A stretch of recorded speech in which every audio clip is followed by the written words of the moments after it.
Yeah. Well, good morning. I'm really glad to be here, and our family is as well. I have two other daughters, and the one of them lives up in Carroll, Iowa, and the other one lives in Urbandale. You will meet them sometime as time goes on. But I wanted to introduce myself. But first off, I'd like to read from Philippians, the passage that you outlined there. Lisa asked me what my favorite was, and it was pretty kind of tough to pick, but this is indeed one of my favorites. And it reads that, "Not that I have already obtained this, or have already reached the goal, but I press on to make it my own, because Christ Jesus has made me his own. Beloved, I do not consider that I have made it my own, but this one thing I do, forgetting what lies behind and straining forward to what lies ahead. I press on toward the goal of the prize of the heavenly call of God in Christ Jesus. Let those of the same, then, who are mature, be of the same mind. And if you think differently about anything, this too God will reveal to you. Only let us hold fast to what we have attained." That ends that little piece there from Philippians chapter 3. And I'm not quite sure. I've been thinking for a number of days how I would sort of introduce myself. So a little bit of my background, my family history, because we are defined a lot of times where we come from and how we've developed through history and through our families. So my background, my family background, my mother was almost 100% Norwegian, pretty doggone close. And they came from the area of Stavanger, which is in southern Norway, and settled in the town of Huxley. My great-grandparents immigrated here from Norway. And my mother grew up in Huxley, Iowa, which was at that time almost all Norwegian and a few Swedes scattered around. And then my father's family, they were from the Highlands of Scotland, thus the Ferguson name. And they immigrated into Nova Scotia, Canada, and then immigrated there to around Traverse City, Michigan. And my great uncles hunted and trapped from Traverse City, Michigan, up into the Northwest Territories of Canada. In fact, my grandfather, Alexander Ferguson, was killed in a hunting accident in 1927 and is buried in a church yard back up in the Northwest Territories, where you can only gain access by aircraft to this very day. It is so remote. And my uncles, whom I met when I was a young boy, I could not believe that they were hunters and trappers, because they worked at that time for the Pontiac Corporation in Michigan, and they just didn't fit the image that I had as of a 10-year-old boy of being hunters and trappers. I thought they'd be these big, gnarly-looking guys with beards and everything else, and Uncle Bob and Uncle Jim, nothing like that. But that is indeed what they did. In fact, my sister still has the maps that they made on their own to guide them from Michigan up into the Northwest Territory and various other locations in Canada where they hunted and trapped and made their living in the early part of the last century. Leads up to me a little bit. And, my immediate family, my father, Leon Ferguson, and my mother, they met and they dated and they got married in, forget the year, 1941, I believe it was. My father was a Navy Seabee, the first ones to go overseas in the Second World War. He survived Guadalcanal and a number of other battles in the South Pacific.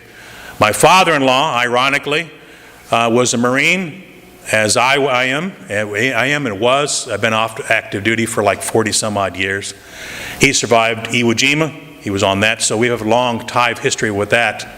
And he and I related, although my wife never told me until I was about an hour away from meeting him for the first time that he was a drill instructor. And she goes, "Why, is that a big deal?" And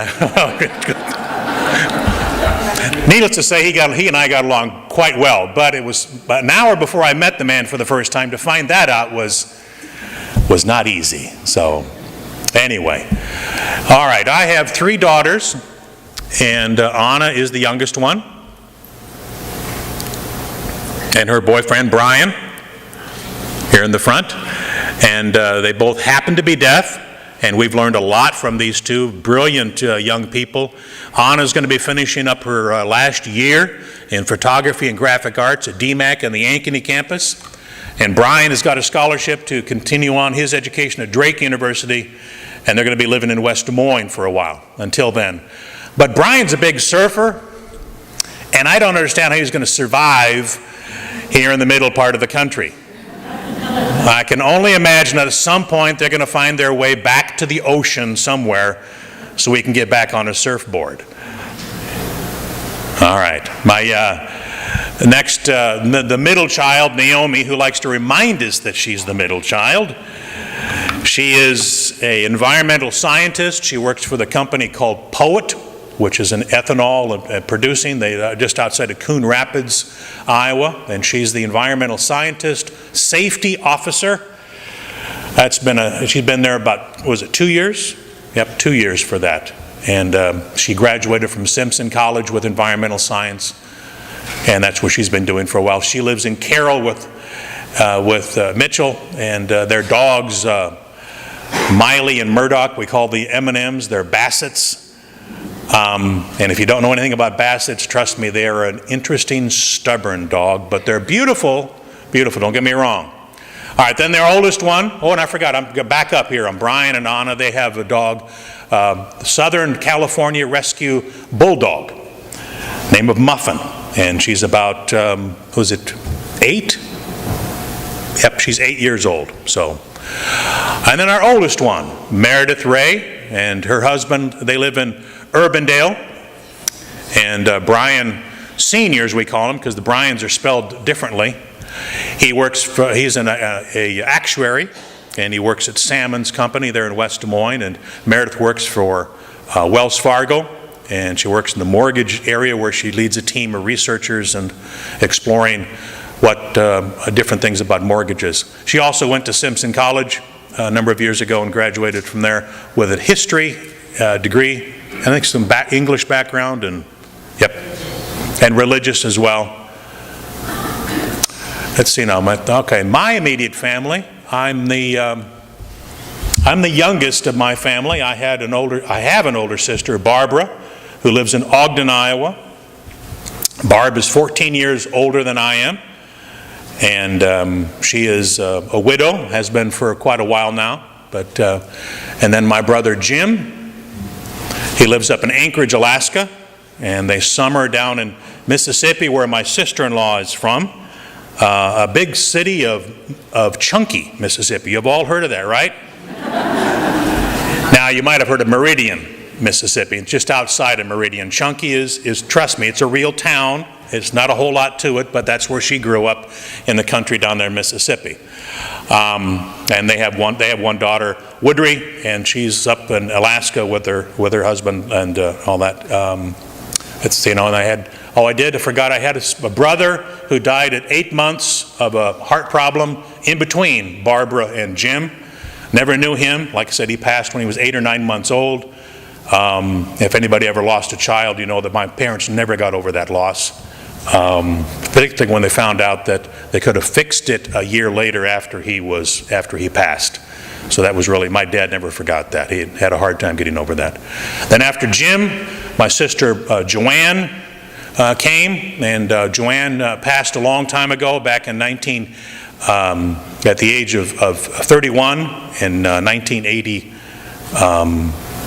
82 is when Joanne passed. Battled cancer for 4 years. And myself first found out that Joanne had cancer when I was serving in the Marine Corps on one of the cruises. They're not like the kind of cruises you see advertised on television, but I did 2 6-month cruises in the Mediterranean when I was in the Marine Corps on board the LPH-9, the LPH, which is a small aircraft carrier, helicopter squadron. Floated around 6 months both times. In fact, the first cruise, we came back, we were only back for 2 months, and then they sent us back out again for another 6 months. And I was 3 years active duty in the Marine Corps, worked in supply, aviation, and basic supply in the air wing. And then after I got out of the Marine Corps, I went back to college I'd started before I went in the Marine Corps, and because I just wasn't quite settled. And I remember my commanding officer, when I got out of the Marine Corps, wanted to know what I was going to be doing. And I told him I was going back to college, and he looked at my scores, and he said, "You're going to be just fine," and which I was. Went back and did my first AA degree at DMAC, where I learned to study again, and then finished up at Iowa State University. I'm backing up on this. I grew up 3 miles south of campus in Ames, and so I'm an Iowa State graduate. Now you'll notice the license plate says the Revs. My brother went to the University of Iowa. A couple of cousins went to Iowa. I've got a niece that went to Northern Iowa, another niece that went to Creighton. My 2 daughters went to Simpson. So I kind of scattered around. But the reason I have license plates for Iowa State is because 21 years ago, my wife was the pastor at the Kelowna United Methodist Church, just to the south of here. And there were like 3 of us in the whole town of Kelowna, and there might be even less here, I'm not really quite sure, that were Cyclone fans. And the Kelowna folks were gentle, but sometimes they were trying to convert me to be a Hawkeye fan. And I said, well, I graduated from Iowa State. I grew up in Ames. Campus was my playground when I was a kid. I would sneak into the state gym and play basketball because that's what I loved to do. I may look like a football player, but I loved basketball. And that's what I would do. So I'm a Cyclone, unapologetically. My dearest friends are all Hawkeye fans, and my brother's a Hawkeye, so go figure. But it's all good, because I've learned over the years that it's who we are and how we get to know others, and not be unafraid of those things. And it's gotten me by through life for a number of years now. I've been doing this about 35 years, hard to believe. And I'm excited to be here in Solon. I really am. When we told our kids about where we were going to be coming, my 2 oldest in-laws sort of said, "Oh, Solon beef days." I had no idea what they were talking about. But those 2 did know exactly what Solon beef days were, and they're both Hawkeye fans. So there you go. My daughters are Cyclone fans, so we've gotten those rocks you've seen of the house divided. Yeah, we've gotten those little things. So let's see. Now, my wife and I, we met in seminary. She was a Presbyterian when we first got together, and we were already working on coordinating how to be a Presbyterian pastor and a United Methodist pastor, and working together. And we knew other clergy couples. We knew a clergy couple that were Lutheran and Presbyterian. They figured that out. So we were going to be doing that. But as time went on, she came over to the good side, right? No, she decided to become a United Methodist. So we've been together for how many years now? 1985. It'll be 33 years, September 7th. There it is. Yep, 35 years, September 7th. 30. All I remember, it was like, it was about 110 degrees when we got married. When we got married, we chose the wedding venue, Third Presbyterian Church in Dubuque, Iowa, which is no longer there, but that's where we got married. The church is a brick church, and we chose September because we figured the heat of summer would be over with. Well, that particular day, it was between 110 and 115 degrees. And because it was a brick church, 7 o'clock in the evening, what happens? It heated up.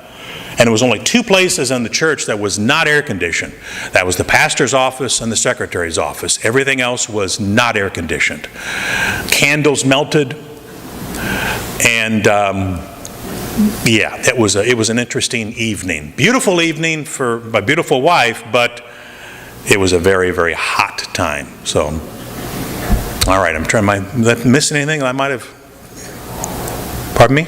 My call, that's right, yeah. It's always interesting to talk to pastors, whoever they are, and how we sort of sense this call from our Creator, our God, our King, to come and do what I do and what Krista has done over the years. I first got my call when I was actually 12 years of age. And you will see at some point the Bible that I still have from when I was 12. Now, backing up on this a little bit, the family that I grew up in, as you heard, Leon and June and the brothers and sisters, we were members of First Methodist Church. This is before the Union of '68. First Methodist Church in Ames, Iowa. And then the pastor, when my grandmother passed in 1961, pastor, we don't know his name, he said he didn't have time to do the funeral service. And my dad was understanding because he had other work to do with conference. But then the pastor showed up at the funeral, and my dad did not sit well with him. And the family ended up leaving the church at that point in time. Dad had worked on the trustees. Mother worked as the Methodist Women, UMW today, of course. They were very involved in the church at that time. But Dad, his patience ran out when the pastor pulled that on him. So I've never forgotten that. So I remember going up for children's time, and unlike here, if you go back to the first church in Ames, Iowa, the church still is sort of designed. You go downhill from the back. I remember as a little kid going up about the age of the ones that we came up here this morning. I remember running down there for the children's time with my little blue jacket with the little vest thing here on that. I remember that. And I also remember going up the stairs to the Sunday school room, and there was a picture of Jesus, which I haven't seen one yet here in Solon, looks just like it, but I remember seeing that picture of Jesus. And I remember thinking that was the big brother that I didn't really know real well, but that I was getting to know. Weird memories, but that's what I remember. But then we left the church, like I said. Didn't go. Mom wouldn't go without Dad. And Mother continued to receive Methodist study materials and would study, and I watched her read the Bible periodically. But Dad wouldn't go back for a long, long time until Joanne died of cancer at the age of 31. And Pastor John Moore, who was a former superintendent, and then he was the senior pastor at First Church in Ames, talked to my dad, and they started going back to church. And it was around that same time period that I felt the call to actually respond to the initial call from 12 years of age when I was 27. I was engaged to be married, and it broke off, and I was devastated, knocked down, and I didn't know quite what to do. And so I felt a strong urge to talk to John Moore, the senior pastor at that time. Worked a little bit, and then he wanted me to wait another year to go to seminary, but I said, no, I know I need to go to seminary. And so I did. I joined First Church in Ames in November, and I was in seminary 2 weeks later. I didn't know much about United Methodist Church. I didn't know much about John Wesley at that time. And when I got to know John Wesley through reading and through the teaching of the school, I came to know that this was who I am. I'm a Wesleyan. I'm a Methodist. I believe in prevenient grace. I believe in the sanctification. I believe in the justification only comes in Christ and Christ alone. It fit me. It knew me. I knew Methodism. I knew Wesley, even though I didn't really know, but I did. But again, from 12 to 27, I knew much about the church, but what I did know, I learned a lot in high school, and I didn't like church kids. I remember that. They were judgmental. They didn't care for me, but I struggled. I read a lot of books. I wasn't a particularly good student in high school, but I read a lot of, you ever heard of C.J. Young, psychologist? I read him. I read other stuff. I just didn't read school books. I still remember, and I brag about this, my wife tells me not to, but I'm still going to do it. I graduated high school with a 2.003 grade point average. But I graduated college with over a 3-point, and seminary with almost a 4-point. So the more I went to school, the better it sort of got. But I didn't like school when I was younger, not at all. Not at all. But I loved to read. I love to study. I love to do other things other than what the school tried to force me to do when I was younger. The older I've gotten, the more I read, and I love reading. I was an English major, minored in philosophy and business. And as I told you, after the broken engagement, I was kind of lost for a little bit, and then just that continual nudging and pulling from God.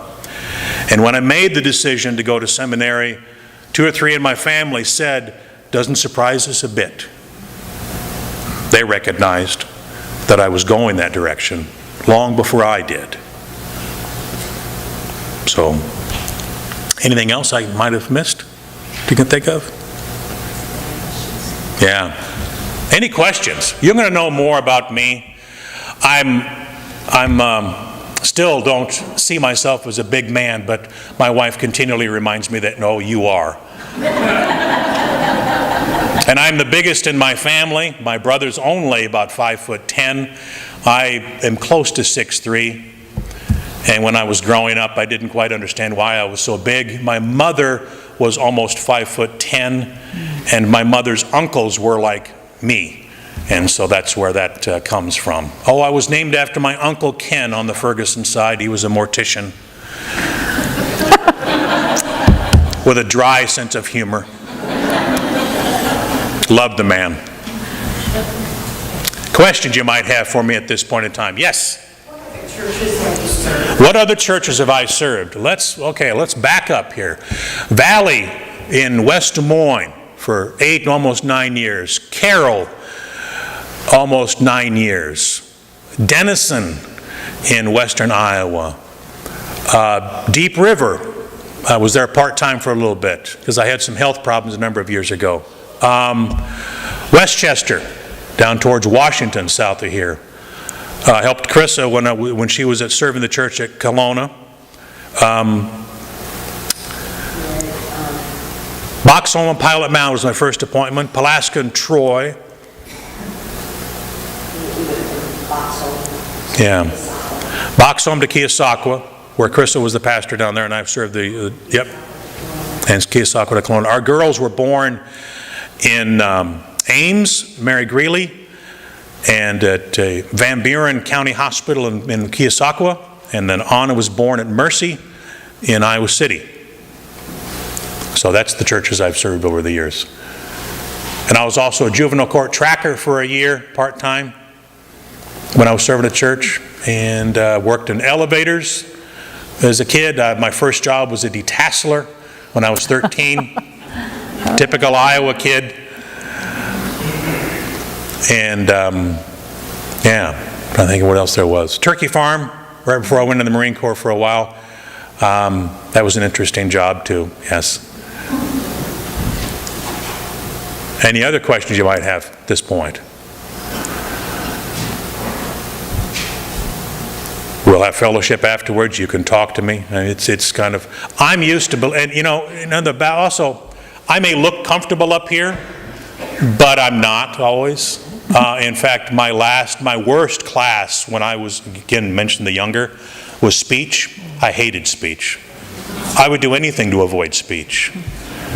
And I tell folks and they have a hard time to believing that, but it's true. It's only by the grace of God that I do what I do and speak to you as I do. It's His gift, not mine.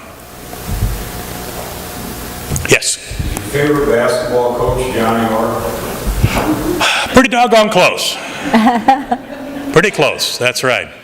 Yep, that was, it was pretty pitiful there for a while at Iowa State until Orr came along. Yep. Although I would watch him when I was a kid. I mean, because again, I would sneak into the state gym where they practiced and I would watch him and still I remember that as a kid, but yep. And I'm excited for the football team over there at Iowa State. The changes that are going on right now. And I understand there was the young man from Solon that's going to Iowa State, right? Yeah. A couple of more. I know there's been a bunch that go to Iowa, of course. On the Iowa Hawkeye thing, my brother went to Iowa back when, he always jokes with me, he says, it was like I went to school there and the football team disappeared. Because Jim went there in the mid-'60s when Hawkeye football, it it was really up there, and all of a sudden in the early mid-'60s, it just sort of took a nosedive for a while until Hayden Fry got there and brought it back up a little bit like that. So, but my brother always jokes about that. He goes, yeah, I got there, and he says the football team just sort of took a vacation for 4 or 5 years. Yes? What do you hope to bring to Solon as our new pastor? Say it again? What do you hope to bring to Solon as our new pastor? What do I hope to bring to Solon as your pastor? A passion for life, hope for the future. Life, I've seen so many changes in life, and it's fascinating to me that at times we begin to believe, at times, particularly in the culture we live in right now, it's scary. But history has taught me that there's always moments like this. Whatever culture, wherever time frame you look at, where people become afraid of the future. Because the past has been lost from memories, and it's so uncertain. And we live in a culture right now of uncertainty. And it bothers me a great deal that we've lost the ability to speak to one another with compassion and care, no matter what our differences might be. It bothers me a great deal. It really does. And I joke about, and I seriously joke about, the Hawkeye and the Cyclone and the Panther, and it's not that serious, folks. We need to get over some of this stuff.